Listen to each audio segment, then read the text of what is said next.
Well, hello, good people, and Eagle and 49er fans. Mark Holmes here, and as always, I want to say thank you all for watching, commenting, subscribing, and being part of the Joe Boo Sports Report. Without you guys, as well as you ladies, you know that this literally does not work. It is about 6:45, about an hour and a half before the game starts. It's going to be me, my wife, and my brother-in-law here watching the game. I'm still down in the country. Let me say, everybody who's in the path of this hurricane, sending you thoughts and prayers, people. I hope that you guys are out of the way.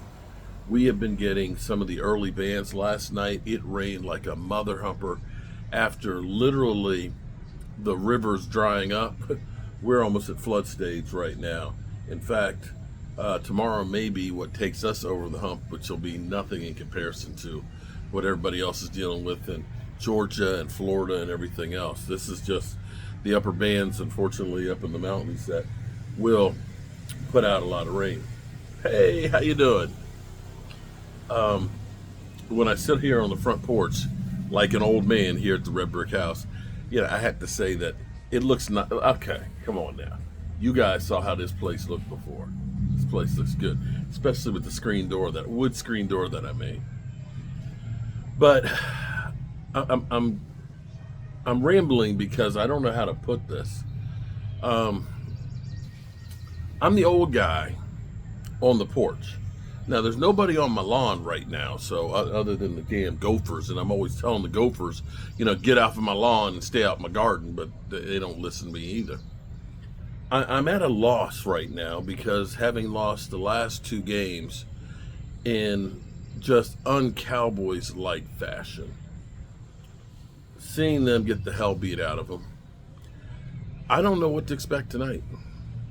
I honestly and truly don't know what to expect.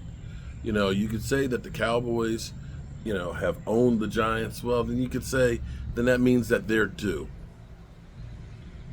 And the way that we've played, the type of football that we've been playing, you're not going to get too many wins. And it may be like a lot of things that maybe it'll correct themselves, from not playing anybody in preseason. Maybe, we'll get better as time goes on. Maybe CeeDee Lamb not being there at training camp in the same way Zeke Elliott, when he finally got there from Cabo, wasn't quite the guy that we thought he was going to be. Maybe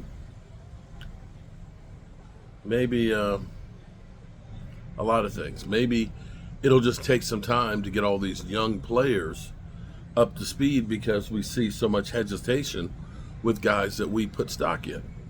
And I'm going to have to say, this feeling of helplessness, I've got to take some of the blame here. Now, tonight, okay, I'm here. I don't have a big sub, but it doesn't seem like the big sub and the chicken wings are helping too much. I do have some chicken wings for Joe Boo, but I think Joe Boo has kind of finally said, I can't fix this shit. I can't fix this shit. But see, here is part of the problem. Social media is incredible. It's incredible because we get to things down to a different level. When you have ESPN, because they're all encompassing and covering everything, they're more like the general practitioner. You know what I'm saying? They know a little bit about everything. When you get to YouTubers, and I'm not going to say I'm an expert because I'm not. You want to go to somebody like Bosch or Jay Tuck and things, the guys that really break down, film and stuff. I know a lot about playing on the offensive line and played it for, through high school and played defensive line, a lot of special teams in college. So I can give you my perspective of what I learned. And that's still just scratching the surface. But what happens is, now that you can go to training camp, you can take videos, you can be close to the players, we get you up and close with players and get it on a personal level where you think, oh my God, this guy, nicest person in the world. They've looked good in training camp, that they're going to be great. And some of them will be. We go through, and no matter who it is we sign, oh man, we tell you the upside of what this guy's going to be. I literally talked up Carl Lawson. Oh my God, he's got NFL experience. Jordan Phillips. He's been around the block. He's got build. I mean, I remember saying, oh my God, we got now big guys on the defensive line, and we have sold this hype of thinking that maybe we're more than what we really are, and falling into the hype train that is Jerry Jones. With Jerry. With Jerry Jones, who I'm trying to be careful here. I'm trying to be careful because I don't want to be blackballed by the Dallas Cowboys. But Jerry Jones is an incredible businessman. The fact that he can take the Dallas Cowboys, literally losing $2 million a month, get rid of a legendary coach, hire the right people, go on to make one of the greatest teams in football, and make that team that was losing $2 million a month literally worth $500 million more the next year after failing in the playoffs. Jerry Jones to make the Dallas Cowboys worth $3 billion more than the next closest team, having not won shit since '95, is a miracle. When you look at the star and the complex that's there, and all of the development that's happened and all the money that's being made, it's Jerry Jones. Jerry Jones, the innovator that actually made more money for the NFL because of making those deals and things, that he literally carried them along, kicking and screaming.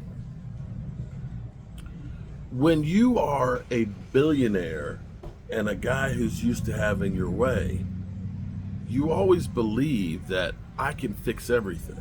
Just like a few weeks ago, nobody's better at GM than I am. I know all of this stuff and I can fix it. Well, here's the thing, Jerry.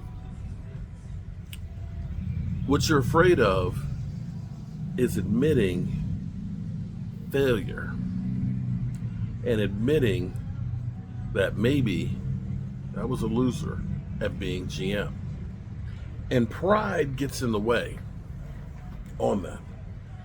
But for somebody who has built everything that he has built, Jerry, you built a stadium that's been there for going on 15 years now. It's still one of the best stadiums in the NFL. That shit don't happen by accident. Freaking FedEx Field was a toxic waste dump day it opened and needed to be imploded right then and there. You have a stadium still that if I'm going to go to one away game, people say, I'm going to go there before I die. That's you. You have a way of making shit shine like nobody else. But it's time, Jerry, to admit, much in the same way you looked at Tom Landry and said, the game has passed you by. And you said, we can't win with you, Tom Landry. You have to look in the mirror with the same eyes that you looked at Tom Landry with and say, I can't do it. I have tried. I have done everything that I thought. I've tried to will it. I tried to try and scheme it. I've tried to do all these things, but it's just not working. And you have to be the man that says, I can't do it. But you can be Don't look at it as being the loser as a GM. Look at it as the guy that was smart enough to recognize that I need help. I was once told,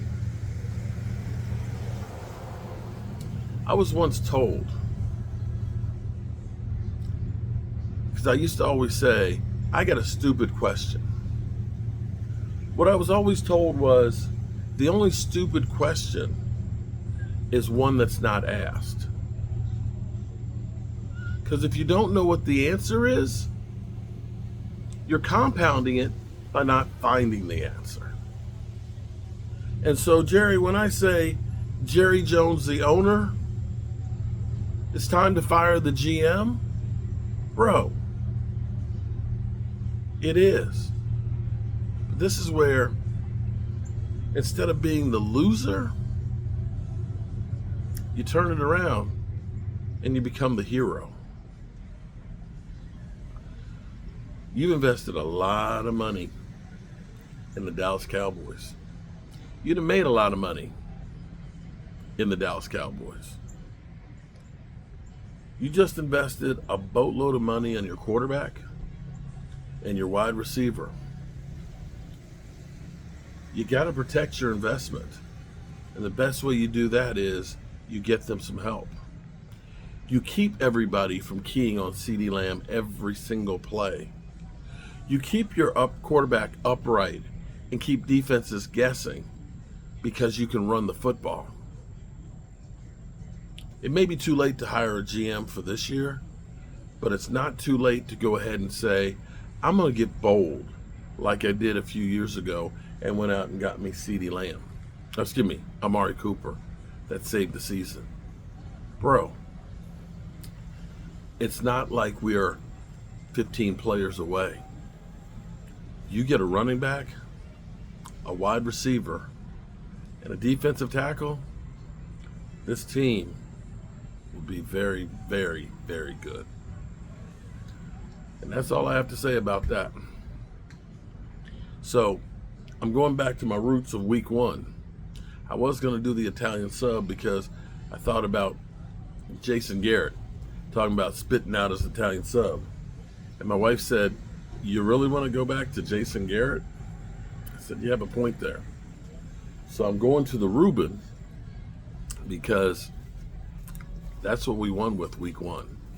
So I'm going to go fire up the griddle and I'm going to get my Reuben done and my chicken wings on.